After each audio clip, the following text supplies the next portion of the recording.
Para Rizki, Lun Ketua Yana Aceh Barat, Nalun Hamdani, bahwa dalam halnya kamu sebagai pendamping hukum untuk FPI di Aceh Barat dan di Negaraya. Jadi dalam halnya kasus yang melibatkan dua anggota FPI-nya, kali lonjak koordinasi habat terakhir orangnya bunuh Pak Kasat, bahwa kasusnya KP Dewasa.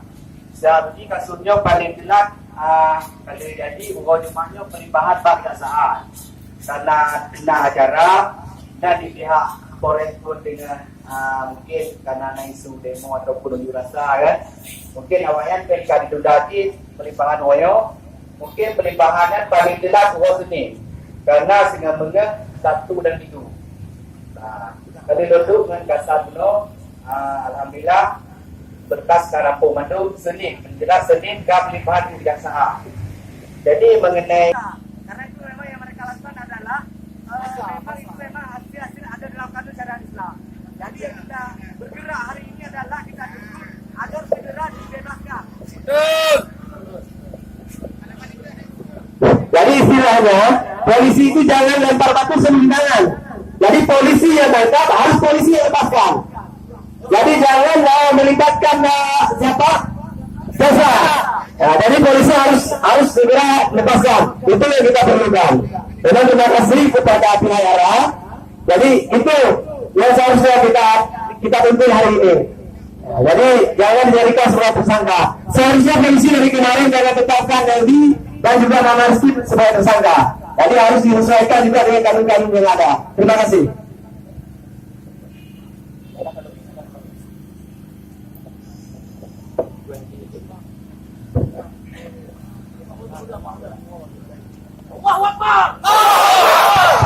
Dan adalah langkah yang telah ditempuh oleh Yara Kabit.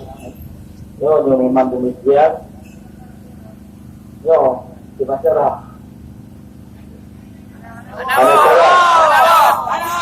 Yo Pak.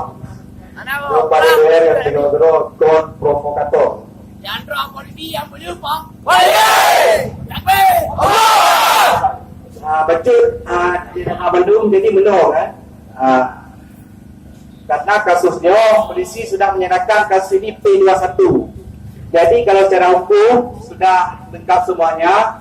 Jadi penyotu dah lagi belum bebas lagi yang menang-menang. Lo rasa agak sulit dan bayar lo rasa kerana kasus KP Dewasa kalau lengkap tinggal pelimpahan Pak Kejaksaan. Allah kamu dari pihak Yara dan DPRK Aceh Barat akan menempuh upaya-upaya selanjutnya. InsyaAllah dalam halnya mungkin kemungkinan kita juga kalau memang sudah ada upaya perdamaian nanti semua laporannya kita cabut dan juga kita mengajukan pencabutan tuntutan di tahap kejaksaan.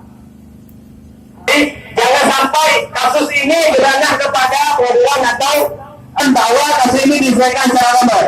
Begitu. Ini demokrasi.